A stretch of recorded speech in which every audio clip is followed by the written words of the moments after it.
बुद्ध की बात। मृत्यु अटल है, एक दिन सभी को मरना है। एक दिन बुद्ध के पास एक महिला पहुंची। उसके पुत्र की मृत्यु हो गई थी। उसका पति भी पहले ही मर चुका था। संतान के मरने पर वह पागल सी हो गई थी और अपने मृत बच्चे को लेकर बुद्ध के पास पहुंची थी। महिला ने रोते हुए कहा कि तथागत, मेरा बेटा मेरे जीवन का एकमात्र आधार है। अगर ये न रहा तो मेरा जीवन व्यर्थ है। कृपा करें, इसे किसी तरह फिर से जीवित कर दीजिए।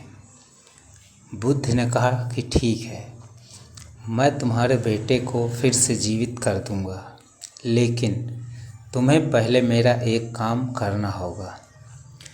तुम गांव के किसी ऐसे घर से मुट्ठी भर अनाज ले आओ जहां कभी भी किसी की मृत्यु ना हुई हो।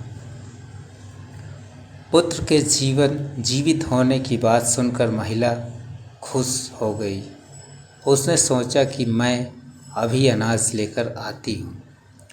वह महिला गांव के एक एक घर जाकर कहने लगी कि अगर तुम्हारे घर में किसी की मृत्यु ना हुई हो तो मुझे एक मुट्ठी अनाज दे दो। सुबह से शाम हो गई, लेकिन उस गांव में ऐसा एक भी घर नहीं मिला जहां कभी किसी की मृत्यु ना हुई हो।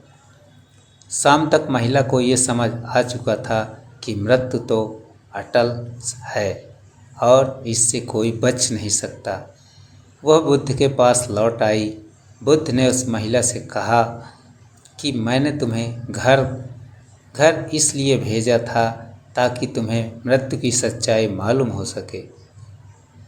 जिसने जन्म लिया उसे एक दिन अवश्य मरना है। महिला को बुद्ध की बातें समझ आ गई और उसने बुद्ध से दीक्षा ले ली और उसके जीवन में शांति आ गई। रोज सत्संग करने से मन शांत होता है। एक बार बुद्ध किसी गांव में रुके और वहां लोगों को रोज उपदेश दे रहे थे। उपदेश सुनने वालों में एक व्यक्ति ऐसा था जो रोज बुद्ध की सारी बातें बहुत ध्यान से सुनता था। उस व्यक्ति ने सोचा कि मैं इतने दिनों से बुद्ध की बातें सुन रहा हूँ, लेकिन मेरे जीवन में तो कोई बदलाव नहीं आया। उसने बुद्ध से कहा कि मैं कई दिनों से आपकी सारी बातें सुन रहा हूँ, लेकिन मेरे जीवन में तो कोई बदलाव नहीं आया। आप ही बताइए, आपके उपदेश सुनने का क्या लाभ। बुद्ध ने उस व्यक्ति से पूछा कि तुम रहते कहाँ हो। व्यक्ति ने जवाब दिया कि मैं श्रीवस्ती में रहता हूँ। बुद्ध ने फिर पूछा कि यहाँ से श्रावस्ती की दूरी कितनी होगी और आने जाने में कितना समय लगता है। उस व्यक्ति ने दूरी बता दी और आने जाने का समय भी बता दिया। इसके बाद बुद्ध ने फिर पूछा कि आना जाना कैसे करते हो। व्यक्ति ने कहा कि मैं कोई न कोई सवारी ले लेता हूँ। इसके बाद बुद्ध ने फिर कहा कि एक बात बताओ, क्या तुम बैठे बैठे वहाँ पहुँच सकते हो। वह व्यक्ति बोला कि बैठे बैठे कैसे पहुँच सकता हूँ, इसके लिए तो या तो सवारी करनी होगी या पैदल जाना होगा। बुद्ध ने कहा सही बात, ठीक इसी तरह हम चलकर यानी काम करके ही लक्ष्य तक पहुंचा जा सकता है।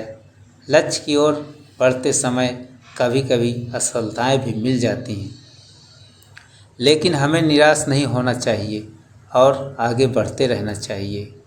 हम हर रोज़ सत्संग करते हैं तो हमारा मन गलत बातों से दूर होने लगता है, सकारात्मकता बढ़ने लगती है और अशांति दूर हो जाती है। लक्ष्य की ओर आगे बढ़ने की प्रेरणा हमें मिलती है। बुद्ध ने कहा कि फिर से कहिए आपने जो अभी कहा। उस व्यक्ति ने वही बात फिर से कह दी। बुद्ध ने कहा कि एक बार और बोलिए। व्यक्ति ने फिर से वही बात कह दी। इस बार बुद्ध ने कहा कि अब मैं आपके प्रश्न का उत्तर देता हूँ। मन में विचारों के अभाव का नाम ध्यान है। मन का भोजन विचार है, और जब हम मन को उसका भोजन यानी विचार नहीं देते तब मन ध्यान में लग जाता है। बुद्ध ने भी अपनी बात 3 बार दोहराई। इसके बाद वहाँ बैठे लोगों ने बुद्ध से पूछा कि आपने इस व्यक्ति से प्रश्न 3 बार पूछा और फिर उसका उत्तर भी 3 बार दिया, ऐसा क्यों? बुद्ध ने कहा कि मेरा अनुभव है कि अधिकतर लोग सिर्फ पूछने के लिए प्रश्न पूछ लेते हैं, हमारा और खुद का समय नष्ट करते हैं। मैं 3 बार प्रश्न इसलिए पूछता हूँ कि ताकि सामने वाले की गंभीरता मालूम हो जाए। पूछने वाले को भी अपने प्रश्न के मामले में गंभीर रहना चाहिए। मैंने प्रश्न के उत्तर भी 3 बार दिए ताकि मेरी बात सामने वाले व्यक्ति को अच्छी तरह समझ आ सके और मेरी बात उसके मन में उतर सके। जय बुद्ध। नमो बुद्धाय नमः।